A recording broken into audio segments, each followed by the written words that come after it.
Hello everyone, welcome to Think Easy Maths channel. இன்னைக்கு நம்ம 12th standard chapter 2 complex numbersல example 2.22 பார்க்க போறோம். Question பாருங்க. Find the modulus and principal argument of complex numbers கொடுத்திருக்காங்க. முதல்ல நம்ம இத பத்தி நம்ம போகிறதுக்கு முன்னாடி ஏற்கனவே 2 இன்ட்ரோ வீடியோ கொடுத்துருக்கேன். அது ஒரு வாட்டி வெரிஃபை பண்ணிட்டு வந்தால் உங்களுக்கு பெட்டராக இருக்கும் சால்வ் பண்ணுறதுக்கு. ஓகே, இப்போ வாங்க வீடியோ கூட போகலாம். இப்போ ஃபைண்ட் த மாடுலஸ்னால் என்ன? ஒரு பொதுவாக காம்ப்ளெக்ஸ் நம்பருக்கு மாடுலஸ்னாலே ரியல் பார்ட்டோட ஹோல் ஸ்கொயர் ப்ளஸ் இமேஜினரி பார்ட்டோட ஹோல் ஸ்கொயர் த ஹோல் ரூட்டுன்னு எடுப்போம். அதான் மாடுலஸ். அதுவே பிரின்சிபல் ஆர்கியூமெண்ட்னா என்னன்றதை இது பார்ப்போம். ஃபஸ்ட்டு என்ன கொடுத்துருக்காங்க? √3 + i கொடுத்துருக்காங்களா? அப்போ ஃபஸ்ட்டு நம்ம என்ன கண்டுபிடிக்க போகிறோம்? மாடுலஸ் கண்டுபிடிக்க போகிறோம் இல்லையா? அப்போ நான் மாடுலஸ் எழுதிக்கலாமா? மாடுலஸ். அப்போ நான் மாடுலஸ் எழுதுனா √3 the whole square plus 1 square which is equals to 3 + 1 equal to √4. √4 எப்படி எழுதிக்கலாம்? 2ன்னு எழுதிக்கலாமா? ஸோ 2ன்னு எழுதிக்கிறேன்.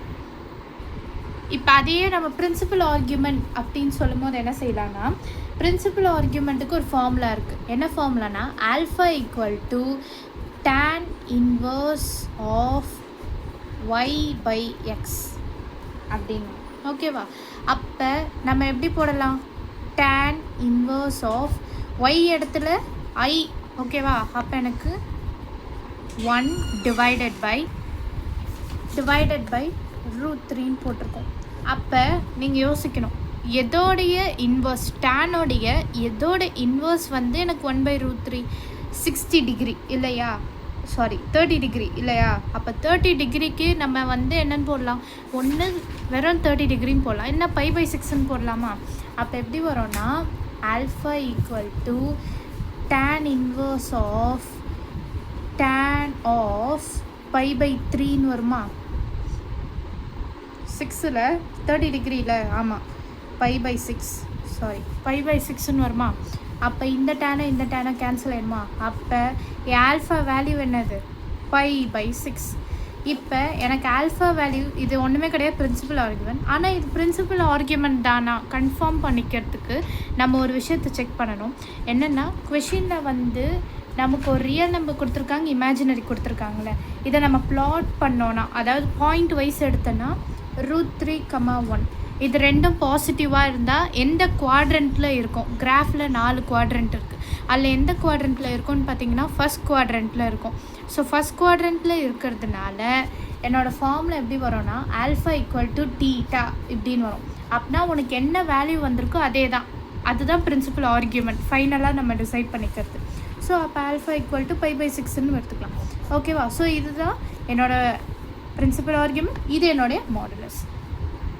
இப்போ அதே மாதிரி செகண்ட் சப்டிவிஷன் பார்த்தாலும் நமக்கு அதே மாதிரி தான் வரும். ஸோ நான் மாடுலஸை ஸ்ட்ரைட்டாக எழுதிக்கிறேன். என் மாடுலஸ் வேல்யூ அதே 2 தான். அப்போ ஆல்ஃபா வேல்யூ என்னது? tan inverse of, நான் வந்து மாட் இருக்கிறதுனால எனக்கு மைனஸ் கேன்சல் ஆகி வெறும் ப்ளஸ் ஆகிடும். ஸோ 1/√3 இப்படி ஆகிடும். திரும்ப எனக்கு π/6 தான் வரும். ஓகேவா? ஆனால் இந்த இடத்துல நீங்கள் ஒரு விஷயத்தை செக் பண்ணணும். இது அந்த கொடுத்த question real part imaginary part எந்த குவாட்ரண்ட்டில் லை ஆகுதுன்னு சொல்லி. அப்போ எனக்கு -√3, 1ன்னு சொல்லிட்டு, அப்போ -√3னா இந்த சைடு வரும், 1. அப்போ எனக்கு செகண்ட் குவாட்ரண்ட்டில் லை ஆகிறதுனால இது எனக்கு என்ன ஆகிடும்னா ஆட்டோமேட்டிக்காக ஒரு ஃபார்முலா கீழே வரும். அது என்ன ஃபார்முலா அப்படின்னு பார்த்தோன்னா ஆல்ஃபா = π - ஆல்ஃபா. θ = π - ஆல்ஃபான்னு வரும். அப்போ நம்ம என்ன செய்யலாம் அப்படின்னு பார்த்தோன்னா, கொடுத்துருக்க வேல்யூவை நீங்கள் பையால் மைனஸ் பண்ணணும். π/6 மைனஸ் பண்ணிங்கன்னா உங்களுக்கு 5 π/6. அப்போ இதெல்லாம் என்ன தெரியுது? என்னுடைய ஆல்ஃபா வேல்யூ வந்து என்னது? Original alpha value principal argument 5 π/6. இதுலேயே மாடுலஸ் வந்துடுச்சு, எனக்கு 5 π/6 வந்துருக்கு. இப்போ எனக்கு தேர்ட் சப்டிவிஷன்லேயும் -√3 - i கொடுத்துருக்காங்க. ஸோ இதோடைய மாடுலஸ் வேல்யூ வந்து எனக்கு ஆட்டோமேட்டிக்காக 2 தான். அதே வந்து எனக்கு பிரின்சிபல் ஆர்கியூமெண்ட் கண்டுபிடிக்கணுன்னாலும் சேம் திங் தான், π/6 தான் வரும். இதில் என்ன பெரிய விஷயம்னு பார்த்தோன்னா எந்த குவாட்ரண்ட்டில் லை ஆகுது. இதில் பார்க்கும்போது எனக்கு தேர்டு குவாட்ரண்ட்டில் லை ஆகும். ஏன்னா ரெண்டுமே நெகட்டிவில் இருக்குல்ல. நீ பாயிண்ட்டாக ப்ளாட் பண்ணும்போது -√3, -1 இப்படி தான் வரும். ஸோ அப்போ இது எனக்கு தேர்டு குவாட்ரண்ட்டில் வர்றதுனால இதுக்கான ஃபார்முலா என்னென்னு பார்த்தோன்னா θ = α - πன்னு வரும். α - π. அப்போ θ = ஆல்ஃபாவுடைய வேல்யூ என்னது? ஆல்ஃபாவோட வேல்யூ π/6. அப்போ -πன்னு சொல்லும் போது எனக்கு -5π/6ன்னு வரும். ஓகேவா? அப்போ என் θ வேல்யூ என்ன? ஒரு சின்ன மிஸ்டேக்கு முன்னாடி வந்து நான் ஆல்ஃபான்னு மென்ஷன் பண்ணியிருப்பேன். ஆல்ஃபா கிடையாது, நீங்கள் பிரின்சிபல் ஆர்கியூமெண்ட்னா θ தான். ஓகேவா? இப்போ அதுவே ஃபோர்த்து சப்டிவிஷன் பார்ப்போம். ஃபோர்த் சப்டிவிஷன்லேயும் எனக்கு அதே மாதிரி தான் கொடுத்துருப்பாங்க. ஸோ நான் திரும்ப மாடுலஸ் வேல்யூ எனக்கு 2ஆக தான் வரும்.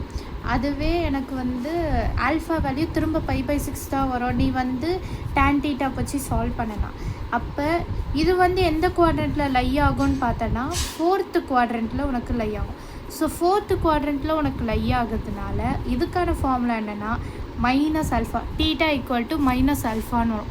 θ = -ஆன்னு சொன்னதுனால உனக்கு ஆட்டோமேட்டிக்காக என்ன ஆகும்?